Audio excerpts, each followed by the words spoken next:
U prostorijama Srpske napredne stranke u Požarevcu u prisustvu velikog broja zdravstvenih radnika sa područja Braničevskog okruga dočekan je dr. Borislav Vekić, državni sekretar u Ministarstvu zdravlja, koji je tom prilikom govorio o zadacima i gorućim pitanjima u zdravstvu, kao i o tome šta ova stranka planira da preduzme.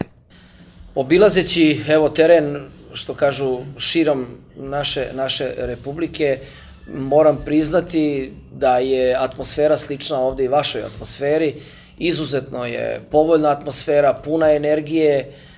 Svi mislimo da ćemo napraviti dobre rezultate i evo šta ja mogu da kažem, s obzirom da sam od početka stranke, nikada nije bila, govorim opet i ograđujem se po pitanju ove zdravstvene strukture u predizbornim aktivnostima, nikada nije bila bolja organizacija i nikada nije bilo veći broj ljudi uključen u aktivnosti. Tako da moram priznati da sam izuzetno zadovoljno i prijatno iznenađen odazivom svih naših kolega i svih drugih zdravstvenih radnika. Što se tiče zapošljavanja, nije istina da je zabranjeno zapošljavanje u naredne 2 godine. Molim vas. Znači, za 2014. godinu preko Komisije Ministarstva finansija biće u zdravstvenom sistemu Srbije zaposleno ove godine 1115 zdravstvenih radnika.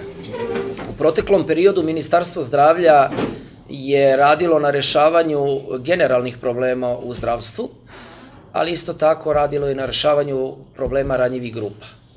Kad kažem ranjivih grupa, u tom smislu mislim na ovu decu sa retkim bolestima. Znači, za ovu godinu biće obezbeđeno 280 miliona dinara za decu obolelih od retkih bolesti.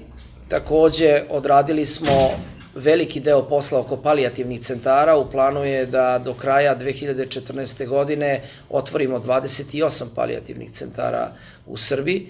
Podelili smo 143 automobila upravo za prevoz ovih najtežih pacijenata. Takođe, istakao bi da je urađeno promena zakona, odnosno promena pravilnika za odlazak na lečenje i transplantaciju u inostranstvo. Ono što je bitno istaći to je da taj pravilnik upravo za pacijente kojima treba uraditi transplantaciju srca, bez obzira na starosnu strukturu, RFZO će platiti kompletno putovanje, lečenje i samu operaciju. I takođe, što se tiče ranjivih grupa, da istaknem da je usvojen zakon o zaštiti lica sa mentalnim smetnjama, što je takođe jedan od vrlo bitnih evropskih zakona koji smo u toku prošle godine završili. Što se tiče generalnih problema, radi se mnogo, ali očigledno ne dovoljno. Radi se oko opremanja zdravstvenih ustanova. Tu bi istakao kupovinu 2 skenera i 1 magneta za Klinički centar Srbije, linearni akcelerator za Klinički centar Niš i Kragujevac, koji će pokušati da nadomeste ove velike i duge liste čekanja za postoperativnu, odnosno radioterapiju posle operacija. Znamo da i u Kladovu, i u Kamenici, i u Beogradu, i u Nišu, u Kragujevcu postoje velike liste čekanja. Takođe ćemo pokušati kroz kredit Svetske banke koji trebamo da potpišemo od $40 miliona da obezbedimo značajna finansijska sredstva za kupovinu 6 novih linearnih akceleratora, da bi na taj način zaokružili i neutralisali liste čekanja za pacijente koji čekaju postoperativnu zračnu terapiju. Drugi veliki problem, ono na čemu će i Srpska napredna stranka insistirati, to će biti reformisanje primarne zdravstvene zaštite. Vidite i sami koliko problema imamo u primarnoj zdravstvenoj zaštiti, gde imamo kolege koji 40-50 pregleda, odnosno pacijenata, moraju pregledati u toku 8 sati, koji je kvalitet tog pregleda. Praktično nemoguće. Naši lekari opšte prakse su se pretvorili u saobraćajce u zdravstvenom sistemu. Uput za ovo uput za odlazak u sekundarnu, tercijarnu zdravstvenu ustanovu i tako dalje. Znači, mi naprednjaci ćemo pokušati da damo i imamo već pripremljene predloge za rešavanje i reformisanje primarne zdravstvene zaštite. Takođe, radit ćemo na većoj disciplini screening programa. Vi znate da imamo nacionalni screening program za 3 maligniteta, to je karcinom dojke, karcinom grlića materice i karcinom debelog creva. Rezultati nisu ni malo optimistični. Mi moramo daleko više da se disciplinujemo po pitanju screening programa, a sve je razlog velike učestalosti malignih bolesti na našim prostorima. Evo, reći ću vam banalan primer. Pre 5-6 godina učestalost karcinoma debelog creva na prostorima Republike Srbije je bila od 27 na 100.000. Sada je 53. Mi smo u samom svetskom vrhu po učestalosti maligniteta debelog creva.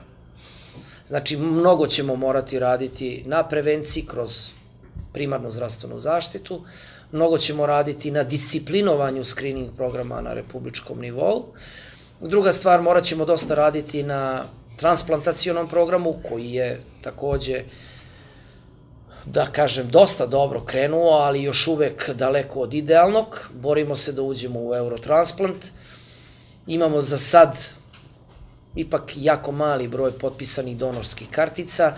Mi moramo menjati svest naših ljudi da je pravi humani gest potpisati donorsku karticu. 80.000 potpisanih, to je izuzetno mali broj. Znači, morat ćemo daleko više raditi na tome, iako smo za proteklu godinu odradili 74 transplantacije bubrega, 17 transplantacija jetre i 4 transplantacije srca, što je praktično posle 25 godina nerada transplantacionog programa na polju transplantacije srca jedan odličan rezultat. Drugi zadaci koji nas čekaju, mi naprednjaci predlažemo jedan opsežan antikoruptivni program koji obuhvata rešavanje 4 glavna pitanja u antikoruptivnom programu. To će biti pitanje liste čekanja, dopunskog rada, zapošljavanje na konkurs.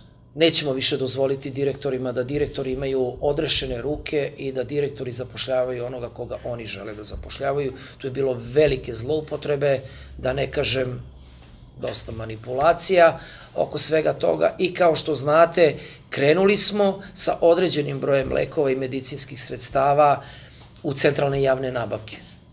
Samo jedan podatak, sa jednim centralnim tenderom u toku prošle godine ušteđeno je 25 miliona evra. Sad možete da zamislite gde su te pare odlazile ranije.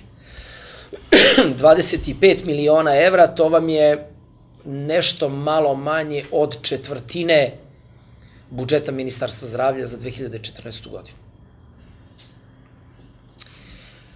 Takođe, insistirat ćemo na IT-u. Mi moramo završiti informacioni sistem i umrežavanje od primarnog, sekundarnog i tercijarnog nivoa, što će nam automatski sa umrežavanjem i sa RFZO-om ili Republičkim zavodom za zdravstveno osiguranje dati jasan uvid u liste čekanja, jer samo na taj način neće dolaziti do dupliranja lista čekanja. Takođe, radit ćemo i čekamo zakon o medicinskoj dokumentaciji i evidencijama, koji će nam takođe doprineti jasnom definisanju svih administrativnih stvari u zdravstvenom sistemu. I to će biti, da kažem, jedno od glavnih, da kažem, zadataka i ciljeva nas naprednjaka, odnosno Srpske napredne stranke na čelu sa Aleksandrom Vučićem, kao početak priče rešavanja silnih nagomilanih problema u zdravstvenom sistemu.